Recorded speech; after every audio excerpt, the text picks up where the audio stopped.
Page 30, On the Ocean Floor. Guess what this is going to sound like? Let's look it over. It's 2 pages long, more or less. Treble and bass clef, although that's going to change, but it starts out treble and bass clef. No sharps or flats in the key signature. We're in the key of C major, more or less, so do the C major scale. Go ahead and do the A minor scale too. 4/4 time signature. So I'm going to kind of take both hands together because they work fine together. At the beginning, you have a C and a G, and then you have this mess in the right hand. Well, you spell out the chord. Now, when it looks like this, I can tell you right there, it's all the notes here. Called a chord cluster. But you can spell it out. The bottom one is an A, and the next is a B, and then there's a C and a D and an E.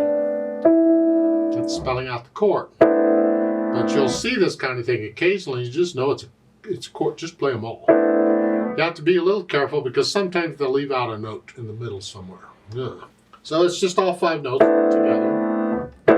Yes, that's what they want it to sound like. It's a 1, 2, 3, 4, 1, 2, 3, 4, 1, 2, 3. Right hand does this. Okay. Then you're going to come down here and do the whole thing again down here. That takes us to measure 13. You have a rest. You come up here. It's a 5 and a G, and then a 2 and a 5 on a B and an E. That's the note. And we're going to play this chord going down the keyboard. To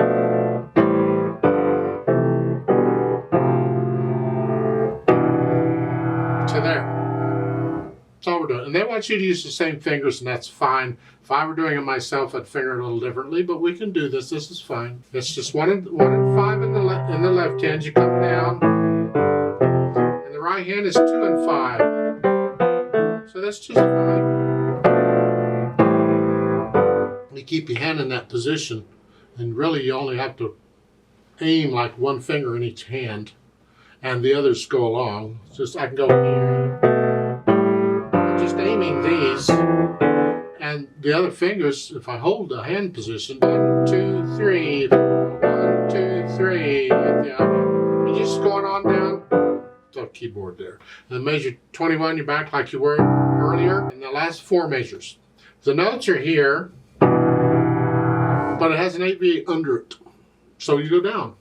So that's just the left hand now, because the 8/8 is only under the bottom staff. The right hand isn't, so you're down here. Yeah. And then that's tied for the rest of it, so you get to listen to that for a long time. Aren't you lucky? Huh? And you're up here. You end up with that. If you have a short keyboard, just play the lowest C and G you have, and that's fine. So once you have the notes and the rhythms worked out, no hesitations anywhere, then we think about the articulation, which they don't give you a lot. You get slurs. Okay, and that's otherwise you're pretty much connecting everything except for the res. Dynamics, MF, mezzo forte, both hands. Whatever you think moderately loud is. I would come down here in the 3rd measure, come down about a moderately soft and back up.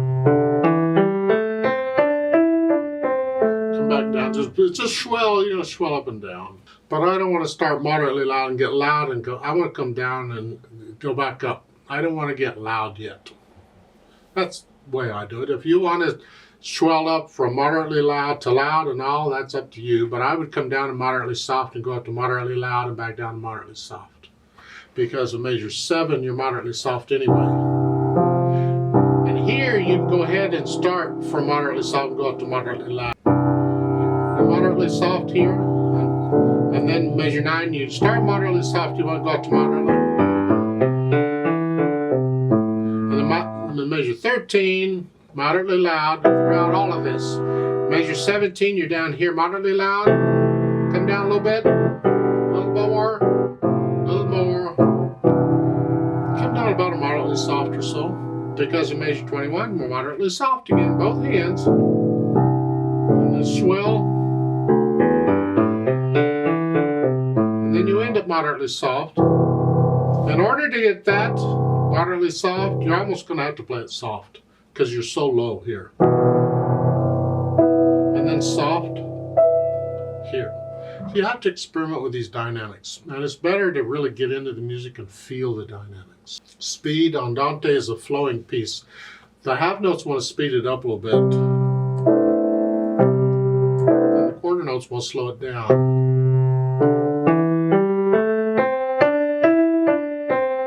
In my mind, that's about a good speed for it right there.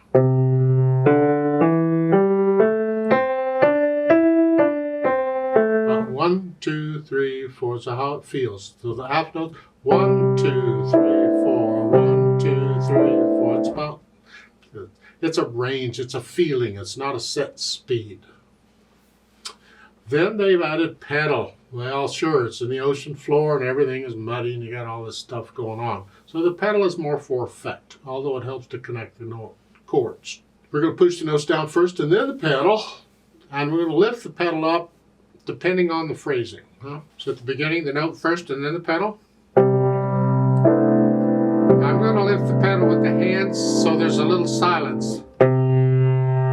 It's like a new phrase. Don't pedal. And then I'll measure 7. Again, pedal after you play the notes. Measure 13. Notes first, then the pedal. And I'm going to change the pedal after I play the notes so that it overlaps. All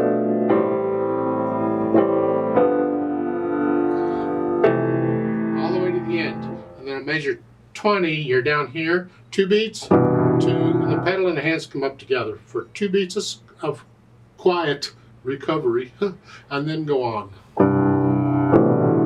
You get the idea. At the end, again, the pedal after the notes.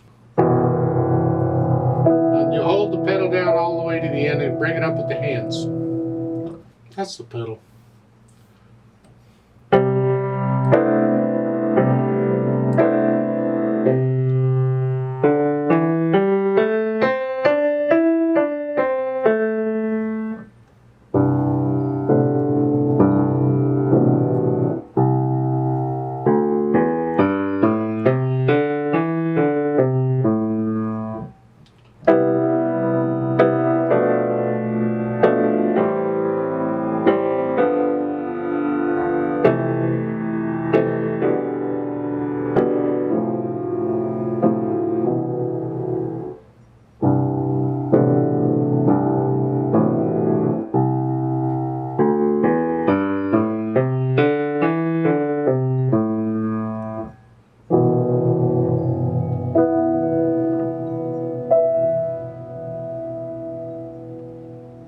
Let's play it together slowly and double check our notes and rhythms. I'm not going to do the pedaling because you can hear the notes better without. In this cluster, you can't really hear that anyway, but if it sounds close, it's close enough. Just play them all the white keys. So I'll give us 4 counts. 1, 2, ready, go. 1, 2, 4. 1, 2, 4. 1, 2, 3.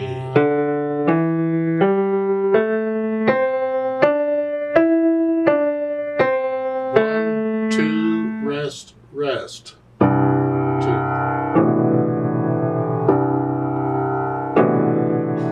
1, 2, 3.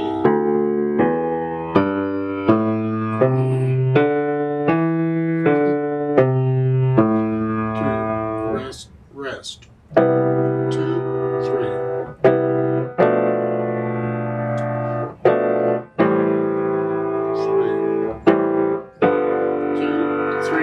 4.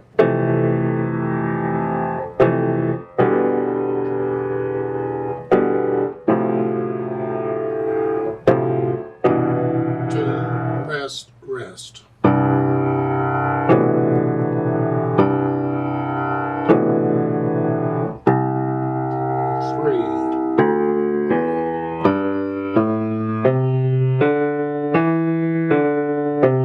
1, 2, rest, rest. 2, 3, 4. 2, 3, 4. 3, 4, tie.